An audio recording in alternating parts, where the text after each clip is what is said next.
Stephen Greene.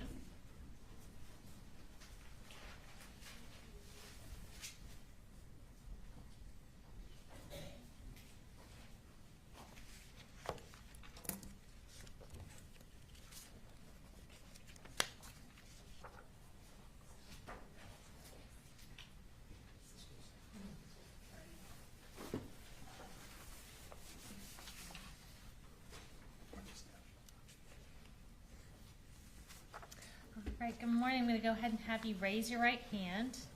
Either way. Do you swear or affirm any testimony you're about to give in the matter now pending before the court is the truth, the whole truth, and nothing but the truth, so help you God? Yes, ma'am, I do. All right, and you can put your hand down and have a seat. If you will go ahead and introduce yourself to the jury, and let's tell the court reporter how to spell your first and last name. Okay, my name is Stephen Greene, S-T-E-P-H-E-N-G-R-E-E-N-E. And where are you currently employed? In Barrow County School System at Heyman Morris Middle School. All right, what's your role there? Assistant principal. And how long have you been the assistant principal at Heyman Morris? 3 years. All right. I'll start by talking a little bit about Heyman Morris. Where is that in relation to Apalachee High School? Heyman Morris is on top of the hill overlooking Apalachee. We're on the same campus. Okay. So walking distance? Oh, definitely, yes. Okay. And what grades are at Heyman Morris Middle School? 6 through 8. Is that part of the Barrow County school system? Yes, ma'am. Were you working at Heyman Morris on September 4th of Yes. 2024? Yes, ma'am. Tell me what you remember about when you realized something had happened at Apalachee High School that day. The principal and I were like in the hallway because it was almost time for transition for our kids to their next period. Mm-hmm. And the strategics alert went off on our admin phone. We looked at it because we had just gotten the system, so we were thinking maybe Apalachee was testing it because the school campuses are linked with that emergency system. Okay. But then we realized something was wrong because it kept pinging over and over and over again with alerts, and each alert you get a dot with a name and the school map so you see what's going on. And then at the time we knew that wasn't right, so we sprinted up towards the front of our school to find our SRO. Okay. To alert him, and we caught him running out through the front of the school, and we went out there with him, and then he told us to put our school on lockdown and don't come out of it until he comes back or somebody comes up to our school system. And who was that SRO? Deputy Cook, Matthew Cook. Okay. And did he go to Apalachee High School at that point? Yes, ma'am. He sprinted down that hill. Okay. And did y'all put Heyman Morris on lockdown that day as well? Yes, ma'am. We put ourselves under lockdown for several hours. Okay.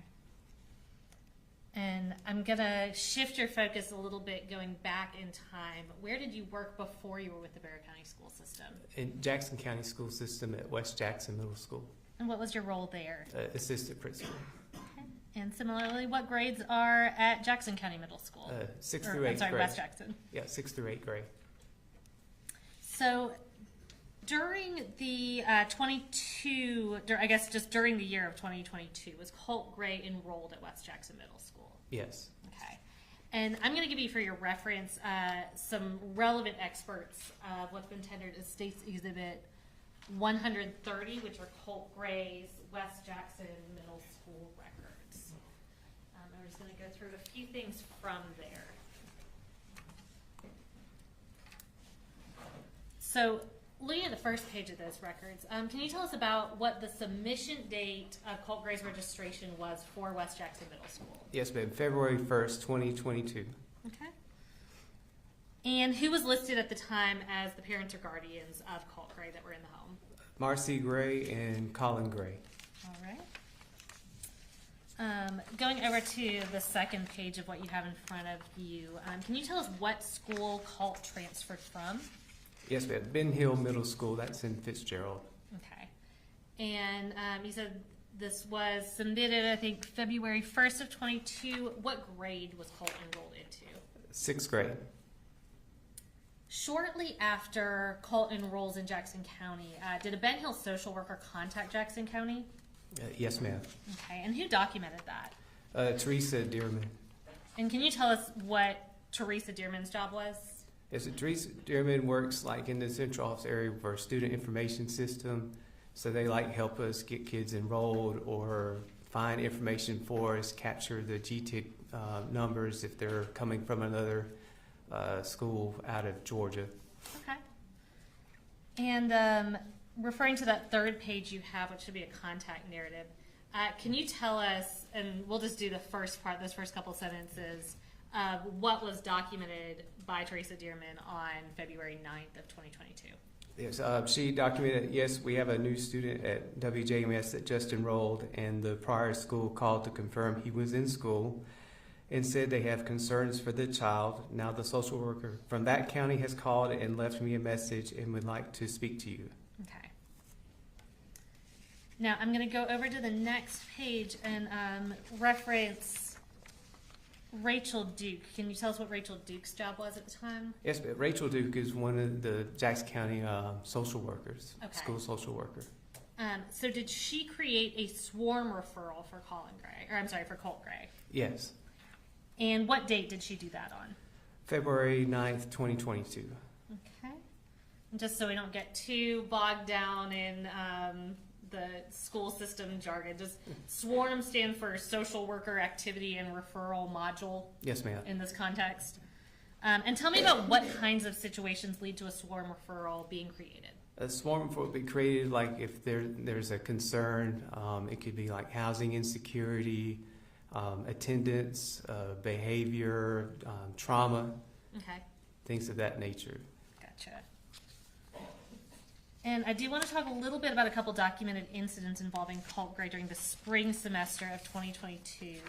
I'm referring to his behavior detail report on the next couple pages. Can you start by telling us about an incident on March 10th of 2022? Yes, there's a discipline referral. Colt had drew swastikas in profane language and Nazi and Hitler on a school calculator. Okay. And what was, I guess, were his parents notified about that? Yes, but the parent was notified by email because the voicemail was full. Okay. And what was the consequence for that? 1 day of in-school suspension. Okay. And then going forward to, that was March 10th, going to March 29th of 2022. Tell us about the incident that was documented that day. Yes, another referral was written. The student had left the cafeteria without permission. He was supposed to serve silent lunch in the lunchroom, and the teachers went on a hunt to try to find Colt, and it took him about 10 minutes to find his whereabouts. He was actually outside an empty classroom. Okay. And were his parents notified on that day as well? Yes, parent was contacted. Yes. Okay. And what was the consequence in that situation? 1 day of in-school suspension. All right, and lastly, can you describe an incident that was detailed on April 13th of 2022? Yes, a student ran into Colt during bus dismissal, and Colt put his hands on the other student, and they started attacking each other, and the teacher had to physically separate them. The teacher spoke with another AP, and they had figured out that the student was mad at Colt for bullying his friend and decided to take matters in his own hands. And Colt felt definitely about the cause of the issue and came back at the other student for shoulder checking him. Okay, so it was a physical altercation between Colt and another student, and what was reported to them was that Colt had been bullying that kid's friend. Is that That's correct. Okay. And I'm going to refer you to the last page of that reference material you'll have. Can you tell us when Colt was withdrawn from Jackson County Schools? Yes, August 24th, 2022. Okay.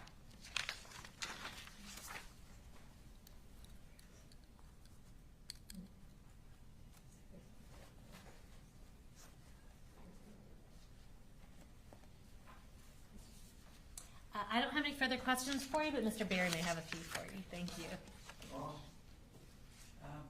No question, Jeff. Thank you. All right, thank you, sir.